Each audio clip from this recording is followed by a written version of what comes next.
अस्सलाम वालेकुम नाज़रीन, मैं हूँ इमरान मलिक मीडिया बाइट से। नाज़रीन, आज हम दो मौजू डिस्कस करेंगे और दोनों बड़े अहम हैं। पहला मौजू जो है वो है इंडिया में एक बहुत बड़ी डील हुई है इन्वेस्टमेंट की।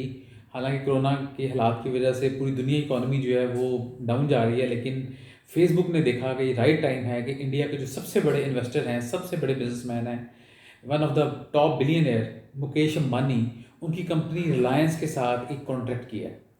फेसबुक का जो व्हाट्सएप है, जो उसकी सिस्टर कंसर्न कंपनी है, उसको उन्होंने लिंक कर दिया है विद इनका जियो मोबाइल है, जो कि ई कॉमर्स में काफ़ी सर्विसेज दे रहे हैं इंडियंस को।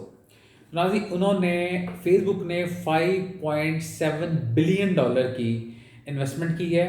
वो इंफ्रास्ट्रक्चर डेवलप करेंगे और वो जो किराना स्टोर्स हैं इंडिया में, उनको नेट पे लेके आएंगे सेल्स के लिए। और वो तकरीबन आज इंडिया में 30 मिलियन है। 3 करोड़ तकरीबन किराना स्टोर्स को वो इस नेटवर्क के थ्रू, अपने इस प्लेटफॉर्म के थ्रू सर्विसेज देंगे। इसमें जो एक नाज़रीन मसला है वो सिर्फ है पेमेंट का, उस पर they are working on it, और वो भी बहुत जल्द रिजॉल्व हो जाएगा। तो ये नाज़रीन ने कितना बड़ा इकदाम किया है। इससे पहले माइक्रोसॉफ्ट के चेयरमैन भी इंडिया का विजिट कर चुके हैं, वहाँ पे इन्वेस्टमेंट कर चुके हैं।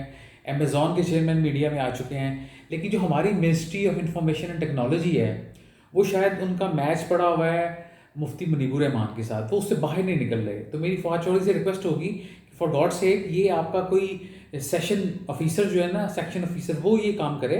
आप प्लीज़ ग्लोबली देखें दुनिया में क्या क्या डेवलपमेंट्स हो रही हैं और हमने पाकिस्तान को नेक्स्ट लेवल में कैसे लेके जाना है। आपका एक दिन का बयान जो होता है वो बहुत अच्छा बयान होगा, उसके बाद आप बिल्कुल सो जाते हैं। हमारी आपसे रिक्वेस्ट है कि आप अपने अराउंड देखें क्या हो रहा है। नाज़िम, हम कुछ डिटेल्स में जाएंगे ताकि आपको अंदाज़ा हो सके कि कितना बड़ा ये इंडिया की हिस्ट्री में उनकी सोशल मीडिया और डिजिटल में सबसे बड़ी इन्वेस्टमेंट है जो कि फेसबुक करेगा। नाज़िम, वो जियो प्लेटफॉर्म्स के 10% शेयर्स अपनी मलकियत में ले लेगा। और वो ये तकरीबन, नाज़रीन आप हैरान होंगे कि फेसबुक का यूज़र्स दुनिया में सबसे ज़्यादा इंडिया में है, जो कि तकरीबन 40 करोड़ है। फेसबुक के 40 करोड़ यूज़र्स जो हैं वो इंडिया में हैं। और जो अंबानी ग्रुप का जो ये जियो मोबाइल है, जिसके साथ इनका मर्जर हुआ है, उसके तकरीबन 38 करोड़ 80 लाख यूज़र्स हैं।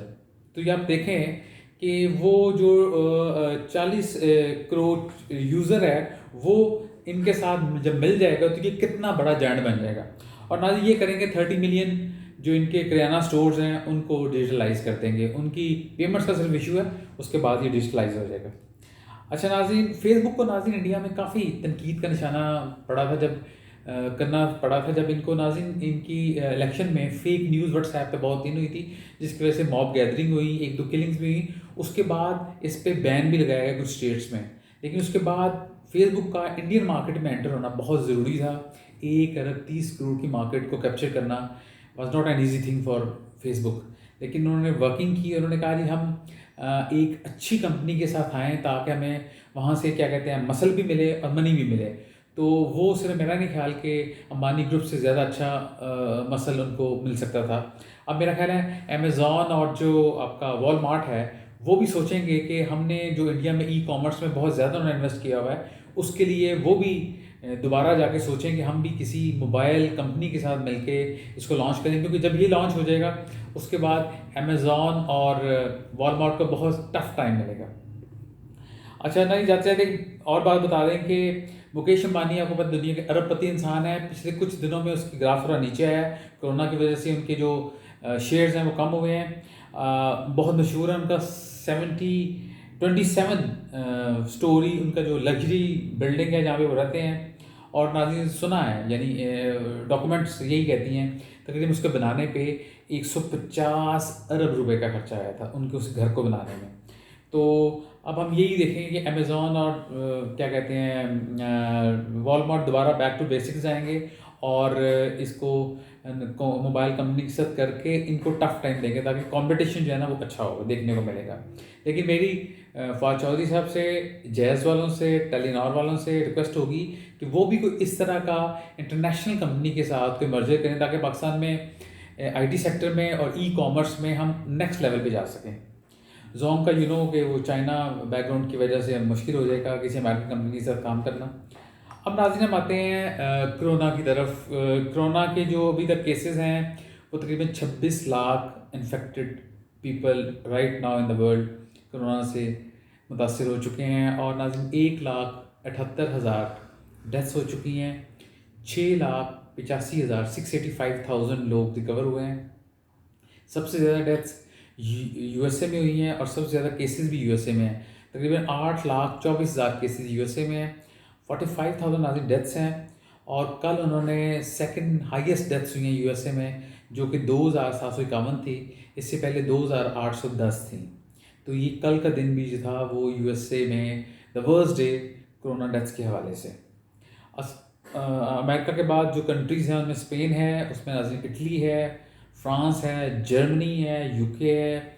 यूके नाज़रीन बहुत वर्स्ट कंडीशन है कोरोना के हवाले से, और उनकी गवर्नमेंट को अपोजिशन जो है बहुत ज़्यादा, उनके पार्लियामेंट का इजलास था जिसमें बहुत ज़्यादा तनकीद का निशाना बनाया गया। उन्होंने कहा कि इन्होंने बहुत स्लो रिएक्ट किया है, इनका जो लॉकडाउन था वो स्लो था, इन्होंने जो क्या कहते हैं टेस्टिंग की वो बहुत स्लो थी, और फिर ये जो प्रोटेक्टिव इक्विपमेंट देना था फ्रंट लाइन जो मेडिकल के थे उनको भी इन्होंने बहुत स्लो इक्विपमेंट दिया, जिसकी वजह से काम स्लो हुआ, सुस्त हुआ। तो ना ये एक बहुत बड़ा क्राइसिस बन रहा है यूके में। अभी तक बोरिस जॉनसन जो है वो दोबारा अपनी सीट पे नहीं है कि वो लीड कर सके फ्रंट से। अभी उनके जो डिप्टी हैं वही काम सारा कर रहे हैं। नाज़रीन स्पेन में भी सूरत हाल अच्छी नहीं है। स्पेन ने अनाउंस किया था कि 27 अप्रैल से वो स्कूल्स को खोल देंगे, और हमारे डिफरेंट चैनल्स पे पाकिस्तान में भी एग्जांपल्स दी जा रही थी, देखें स्पेन स्कूल खोल रहा है। तो ना स्पेन में कल जो है वो तकरीबन 435 डेथ्स हुई हैं 24 घंटों में। 435 लोगों की जान गई है कोरोना की वजह से। तो अब उन्होंने इसको होल्ड कर दिया कि अब हम लॉकडाउन मज़ीद बढ़ाएंगे और उसको मज़ीद सख्त करेंगे, और हम स्कूल अभी खोलने का फैसला जो है वो ऑन होल्ड है। इसी तरह नाज़रीन हम चाइना में जाते हैं, तो चाइना में भी नाज़रीन सूरत हाल अभी लग रहा था कि केसेस नहीं आ रहे। तो नाज़रीन कल की डेट में जो लास्ट 24 आवर्स हैं उसमें नाज़रीन तकरीबन 72 नए केसेस आए हैं। 72 केसेस आना कोई इतना बड़ा प्रॉब्लम नहीं है, लेकिन जिसमें सबसे अलार्मिंग चीज़ है वो ये है कि नाज़रीन 30 लोग जो आए हैं जिनको कोरोना वायरस हुआ है उनके सम सिम्टम्स खांसी थी या ज़ुकाम था, बुखार था, वो आया। और जो बाकी 42 पीपल हैं नाज़रीन को कोई सिम्टम नहीं था, उनका रैंडम टेस्ट हुआ है तो उनको कोरोना पॉजिटिव आया है। तो ये एक अलार्मिंग फैक्टर है। पूरी दुनिया में ये जो है ना म्यूट जो कैरियर्स हैं उनकी तादाद दिन ब दिन बढ़ती जा रही है। अच्छा नाज़रीन जापान में नाज़रीन एक थोड़ा सा सान्या हुआ है, वहाँ पे बच्चों में, टॉडलर्स में, 3 माह 2 माह के बच्चों से लेके 8 साल के बच्चों में भी कोरोना फैल गया है, और तकरीबन 8 बच्चे उससे इफेक्ट हुए हैं। लेकिन वो ज़्यादा कसूर जो है वो वहाँ की एक नर्सिंग सेंटर था, वहाँ की नर्स का था जो कि कैरी कर रही थी कोरोना वायरस को, और वो बच्चों की देखभाल पे मामूर थी।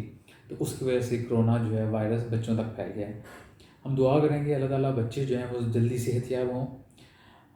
नाज़रीन कोरोना की वजह से जहाँ पे हमने अभी देखा है डेथ्स हो रही हैं, वहाँ पे दुनिया में आप हैरान होंगे, आपको मैं फिगर बताऊँगा कि दुनिया में कोरोना की वजह से जो भूख की वजह से लोग मरते थे ना, उनकी तादाद कोरोना की वजह से डबल हो जाएगी। यानी अगर एग्जांपल देता हूँ, 1 लाख लोग भूख की वजह से मरते हैं दुनिया में, तो कोरोना के बाद भूख की वजह से मरने की वजह से 2 लाख हो जाएगी। इकॉनमी का जो डिप्रेशन आया हुआ है उसकी वजह से। इसका थोड़ा सा आपको फिगर बता देता हूँ कि तकरीबन 13 करोड़ लोग जो हैं वो ख़तरे गुर्बत से मज़ीद नीचे चले जाएंगे सिर्फ कोरोना की वजह से।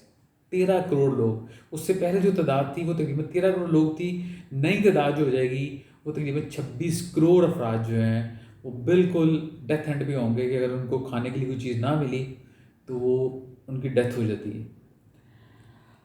अब नाज़रीन थोड़ा सा हम पाकिस्तान की सूरत हाल का अंदाज़ा लेते हैं। पाकिस्तान में इस वक्त नाज़रीन 10,072 पेशेंट्स हैं कोरोना के, और 212 की डेथ्स हो चुकी है।